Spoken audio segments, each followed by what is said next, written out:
What is going on, everybody? Been a diehard Pistons fan since '03 and eager to see this team getting back to playing winning basketball.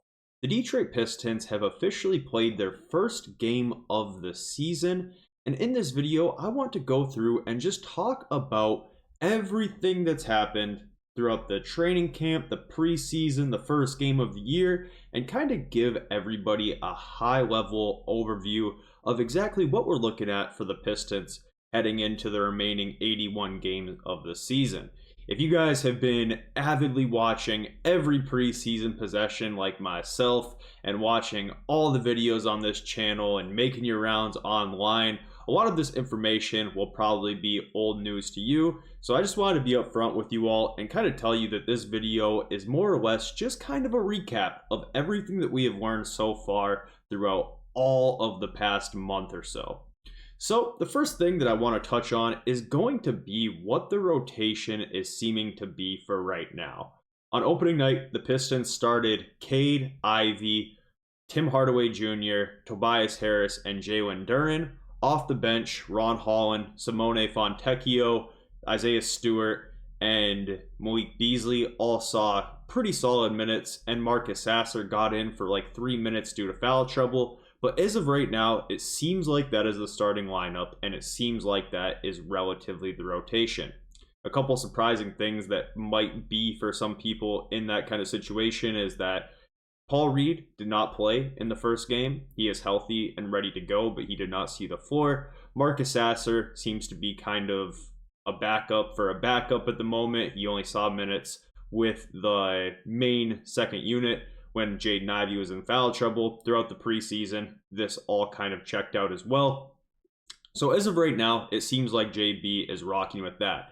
JB Bickerstaff in multiple interviews has been quoted saying that he's going to try some different lineups and see how things gel. Kind of wants to see how things will feel out, and I expect all of that to change going forward at some point. But as of right now, it seems to be kind of the concrete 9-man rotation with those guys, with Sasser and Paul Reed on the outside looking in. Of course, the two-way guys, Dennis Jenkins, the two that we just signed to two-ways recently, those guys aren't getting minutes. A couple of the other guys towards the back of the bench like Wendell Moore, etc., they also haven't seen any big playing time or real playing time with the main starting or bench unit in the preseason or the first game of the season. So moving on, the second observation is that it appears our three guys that are young players and actually on the floor right now, in Cade Cunningham, Jaden Ivey, and Jalen Duren, have all made steps. Cade Cunningham had a great third quarter last night and opening night. He looks like he is just improving all around. Jaden Ivey really balled out during the preseason. He is scoring the ball at a great clip, shooting the ball better than ever. And Jalen Duren has seemed to improve defensively, and obviously him just being 20 years old, he is becoming even stronger and more mature and more aware on the court, which is everything you would expect from a player that age. So all signs are pointing upwards for those three young players. However, that leads me into the next player that we need to talk about, and that is Ausar Thompson. I kind of mentioned at the start of the video, a lot of this is a recap of what we've seen so far and what we've known so far, but unfortunately, that's the same here with Ausar. I feel like we talked about this 10 times on this channel, but it's definitely top of mind, especially for people who have been watching constantly. But if you're on the outside looking in, you might not know Ausar Thompson has yet been cleared to play due to his issue with blood clots. It's very hard to get information on exactly what's going on right now, but from my very, very surface level understanding is that Ausar was cleared to resume conditioning multiple months ago now, so he's able to shoot around at practice. He's not able to scrimmage or play 5-on-5, but he can actually do conditioning drills, things like that. But the league itself cannot clear Ausar Thompson, apparently, until they know what the cause of the blood clots were. And I guess they're having a hard time figuring that out. As I mentioned, it's really hard to get a direct answer on this. I can't find out anywhere where the blood clots were located in Ausar. There's obviously no timetable for that approval. It's just been really hard to get any sort of direction on what's going on with Ausar. But myself, obviously, just hoping the best for him because not only is he a great human being and I want to see him do well in his career, but just his health in general is important too. So yeah, we're just kind of in a holding pattern right now with Asar. He hasn't been able to play or scrimmage or anything like that. So moving on, the next thing that has definitely been apparent so far through the preseason and the first game is that JB Bickerstaff has seemed to find a way to get this team much more organized and energetic on the defensive end than anything we saw last year. I know it's still super early in the season, things could fall apart in a hurry, and things still are far from perfect, but we're seeing a lot more defensive intensity. We're seeing players clapping on defense, really taking pride on that end of the floor. The rotations are looking crisp. The off-ball switching is looking crisp. Even though the Pistons did not win their first game against the Pacers, a lot of people who are not even Pistons fans, but just NBA analysts who watched that game were pointing out that the defensive side of the ball looks vastly improved from a team standpoint for the Pistons when comparing this year to last year.